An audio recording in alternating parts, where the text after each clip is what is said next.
Assalamualaikum bang. Waalaikumsalam. Bang, punya cara berlauknya ada ke bang? Ada lagi bang. Banyak lagi. Apa perisa ada ni bang? Ini ada daging, Okey. kerang. Ayam dah habis. Boleh bang, saya nak yang daging satu. Daging satu set. Kerang ni murah kena try. Okey, kerang memang Yang ni baik. tak mau nak yang cucu udang satu set. Itu dah satu set. Baik. Panas-panas boleh bang? Panas. Kita orang buat panas. Ni. Oh ni daging dia bang. Daging dia tak kedekut, tak kedekut. Dia rasa apa macam rendang-rendang ke macam Oh, ini kita orang Special, custom special, special ni. Oh, panas-panas bang. Panas-panas. Bang nak tanya, kedai kat mana bang? Kita orang beroperasi sebelah Pasar Raya Mega Melimau. Tempat bengkel tayar. Habis buka setiap hari bang? Buka setiap hari kecuali hari Jumaat. Jumaat je cuti bang. Ha. Ni macam kalau ni satu set RM1. Satu set 5 biji RM5. Yang kerang 5 biji RM7. Kalau jadi dah masak bang? Dah masak. Oh dia rangup bawah dia bang. Wow, itu yang orang suka ni. Crispy lembut. Lepas tu ada juicy daging dia. Ni cucu udang kan?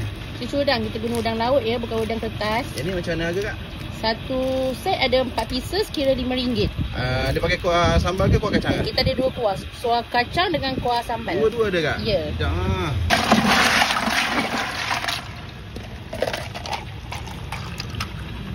Okey bang, abang punya dah siap bang. Dah siap bang? Dah siap. Weh, cara kerang, daging dengan cudang. Sekejap je Cudang. bang. Saya try dulu bang. Terima kasih. Okey, baik. Sama lah saya jual.